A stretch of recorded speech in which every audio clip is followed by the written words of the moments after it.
Okay, so first of all, would you like to tell us a little bit about yourself? Yeah, so my name's Hattie Reed.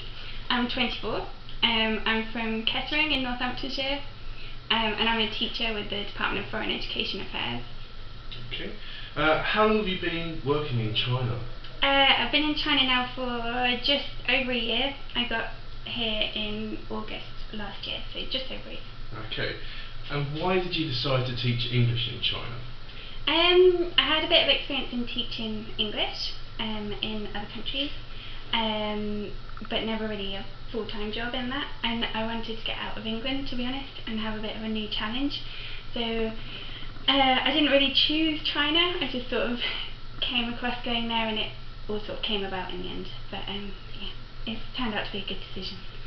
Okay, so why did you choose the Department for Foreign Education Affairs? Well, I believe that the package was competitive. They offer accommodation, whereas other companies perhaps don't.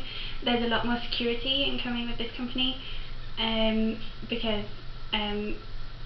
the other companies don't always support you in visas, in accommodation, in paying for your bills and such like, whereas here I don't have to deal with any of that because it's dealt with for me. So that was a big relief for me, and one of the main reasons that I chose to work here. Okay.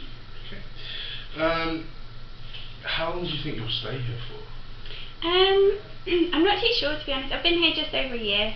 I can see myself being here for a lot longer. I don't know how long, but I don't see myself going anywhere anytime soon. What age ranges have you taught? I've done a bit of everything, to be honest. I've taught from tiny kids, sort of 3 or 4 years old, way up to adults and business adults. And the only thing I haven't done is corporate classes, but other than that I've done all age groups. Okay. What do you like about your job? I like the flexibility of my job, to be honest. There's flexible hours, so as long as I get the work done, I choose when I come into the office. It's not a 9 to 5 sort of set hours. I like the fact that I have my own students. I can see how they progress from what I've taught them just by myself. It's private tuition as well, obviously, so you create much stronger relationships with your students than you would in like a classroom environment. As well as that, it's a challenge all the time. There's always something different and something that possibly you don't expect, and that I see as quite a good thing.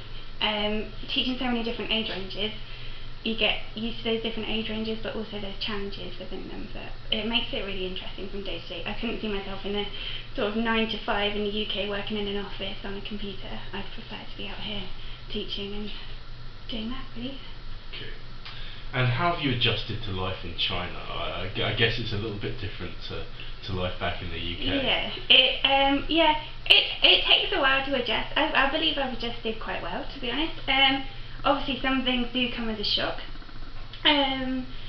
but they're not things that are sort of nasty or anything. They're just things that are a little bit different to perhaps living in the UK.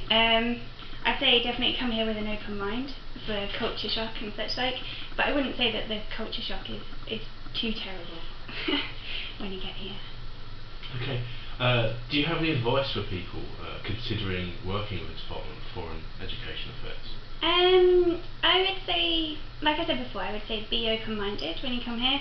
Working in China is very different to working in the UK. Often decisions are made a lot quicker. Lessons are a bit different. Obviously your students are completely different to if you've done teaching in the UK. But yeah, it's a lot more fast-paced than perhaps it is in England. At the same time, I would say in terms of shopping and more personal aspects, I would say if you have big feet, to bring many pairs of shoes, which I have found to be a bit of an issue whilst being here. Yeah, definitely be open-minded. Be open-minded would be my key piece of advice. Okay. Thank you very much. Thanks.